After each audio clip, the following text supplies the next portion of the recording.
Welcome back to 6.5.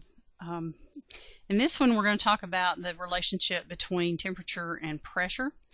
And this relationship is called Gay-Lussac's law. And I don't think he was just a real super happy guy. I think these were two different guys. So Gay-Lussac's law is, as I said, the pressure and temperature. And so we're going to have the pressure exerted by gas directly related to the Kelvin temperature. So this one's going to be like volume was with temperature as well. So you're going to keep volume and the amount constant.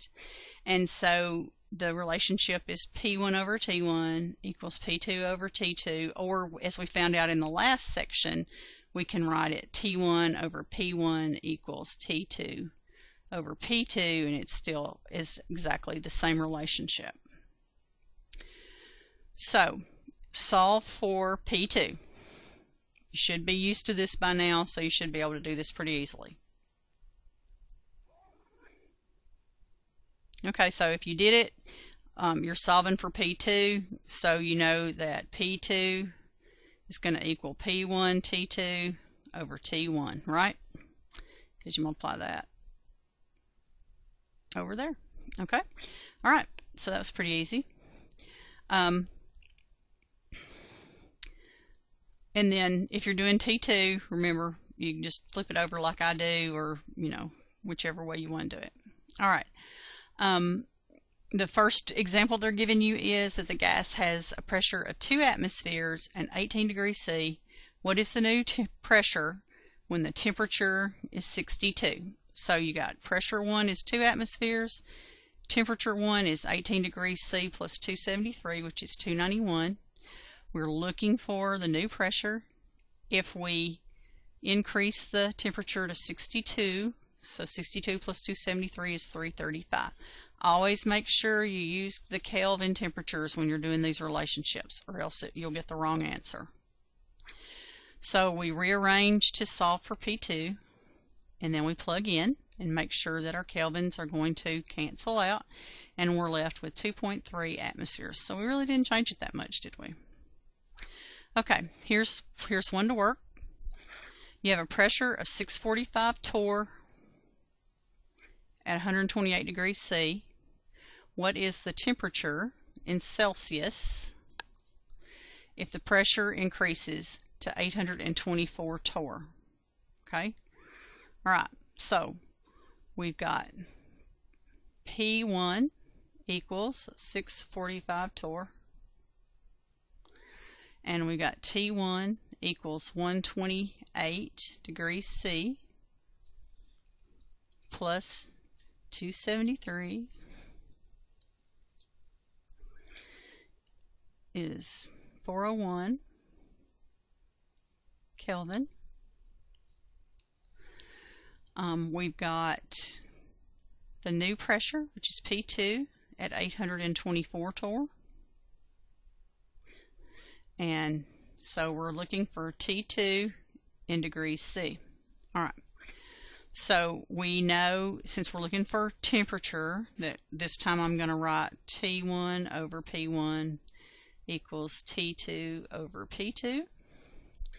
So T2 equals T1 times P2 divided by P1.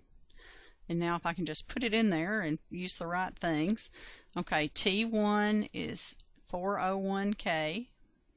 Well, it's a retirement plan, isn't it?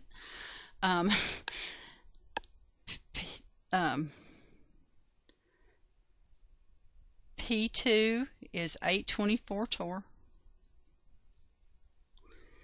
and P1 was 645 torr. All right, so 401 times 824 divided by 645. Make sure you put it in your calculator right. I got 512 Kelvin. Am I done? No, because it wants it in what? Celsius. So 512 minus 273 is going to give me 239 degrees C. Alright, let's see how we did.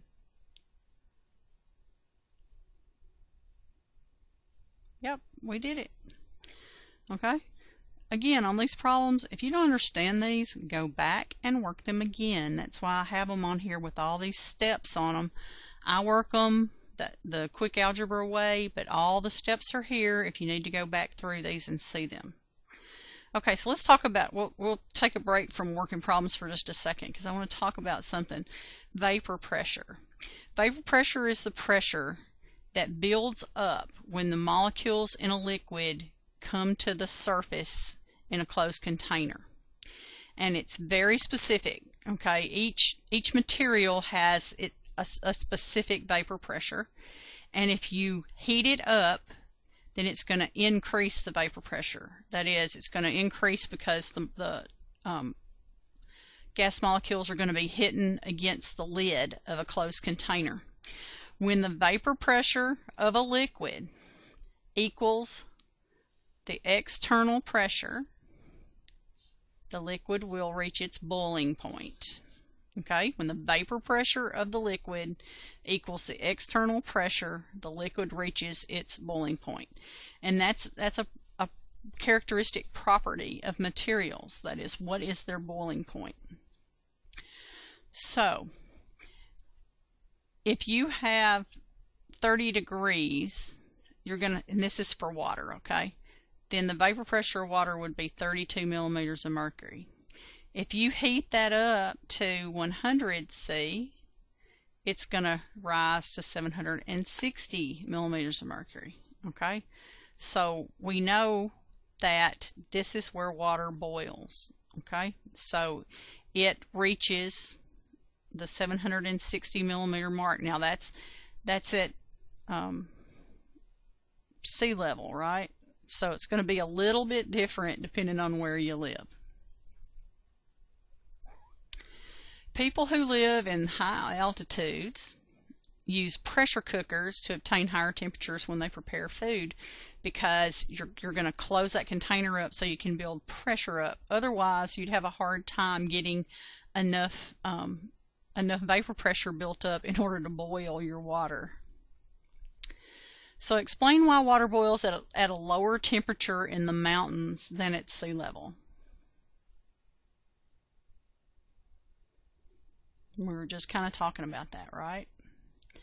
Because you have lower atmospheric pressure, and so the vapor pressure of the water reaches atmospheric pressure at a lower temperature. All right, and that's all there was to the Gay-Lussac law and its section. So I'll see you again when we do section 6.